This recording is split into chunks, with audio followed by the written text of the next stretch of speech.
ಇವತ್ತು ಮೋಟಿವೇಟ್ ಮಾಡೋಕ್ಕೆ ಬಂದಿಲ್ಲ, ಯಾವುದೋ ಒಂದು ವಿಚಾರ ಶೇರ್ ಮಾಡಬೇಕು ಅನ್ನಿಸ್ತು, ಅದಕ್ಕೆ ಬಂದೆ. ಈಗ ರೀಸೆಂಟಾಗಿ ನನ್ನ ಕಾಲೇಜಲ್ಲಿ ಎಕ್ಸಾಮ್ಸ್ ನಡೀತು. ಆ ಎಕ್ಸಾಮ್ಸಲ್ಲಿ ಕಡಿಮೆ ಮಾರ್ಕ್ಸ್ ಬಂದಿದೆ. ಒಂಥರ ಬೇಜಾರಾಯಿತು. ಈ ವಿಡಿಯೋ ಏನಕ್ಕೆ ಮಾಡ್ತಾ ಇದ್ದೀನಿ ಅಂದರೆ, ಇದು ನನ್ನ ಫೇಲ್ಯೂರ್ ಅಂತ ನಾನು ಹೇಳ್ತಾ ಇಲ್ಲ, ನನ್ನ ಕಡೆಯಿಂದ ಒಂದು ಫೀಡ್ಬ್ಯಾಕ್ ಕೊಡ್ತಾ ಇದ್ದೀನಿ. ನನ್ನ ಪಾಲಿಸಿ ಏನು ಗೊತ್ತಾ, ನಾನು ಎಲ್ಲಾದರೂ ಬಿದ್ದರೆ ನಾನು ಅಲ್ಲೇ ಇದ್ಬಿಡಲ್ಲ. ನಾನು ಎದ್ದೇಳ್ತೀನಿ, ಕಲಿತೀನಿ, ಅಡ್ಜಸ್ಟ್ ಆಗ್ತೀನಿ, ಮತ್ತೆ ಬರ್ತೀನಿ. ಆದರೆ ಈ ಸತಿ ಸ್ವಲ್ಪ ಸ್ಟ್ರಾಂಗ್ ಆಗಿ, ಅಂದರೆ ಒಂದು ನೆನ್ಪಿಟ್ಕೊಳ್ಳಿ, ಕಡಿಮೆ ಮಾರ್ಕ್ಸ್ ಅನ್ನೋದು ನಮ್ಮನ್ನ ಟೆಸ್ಟ್ ಮಾಡುತ್ತೆ ಹೊರತು ನಮ್ಮನ್ನ ಸ್ಟಾಪ್ ಅಂತೂ ಮಾಡೋದಕ್ಕಾಗಲ್ಲ. ಹೌದು ನಿಜ, ನನಗೆ ಇವತ್ತು ಫೀಲ್ ಆಯಿತು, ಇವತ್ತು ರಿಯಲೈಸ್ ಆಯಿತು. ಆದರೆ ಇದಿನ್ನೂ ಮುಗಿದಿಲ್ಲ.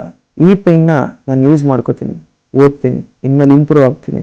ಯಾರೋ ಅವ್ರಿಗೋಸ್ಕರ ಪ್ರೂವ್ ಮಾಡಬೇಕು ಅಂತಲ್ಲ, ನನಗೆ ನಾನು ಕರೆಕ್ಟಾಗಿ ಇದೀನ ಅಂತ ಪ್ರೂವ್ ಮಾಡ್ಕೊಳ್ಳೋಕ್ಕೋಸ್ಕರ ಓದ್ತೀನಿ. ಇದೇನೋ ಎಂಡಿಂಗ್ ಅಲ್ಲ, ಕಮ್ ಬ್ಯಾಕ್ ಚಾಪ್ಟರ್ ಹೆಂಗಿರುತ್ತೆ ಅಂತ ನೋಡೋಣ.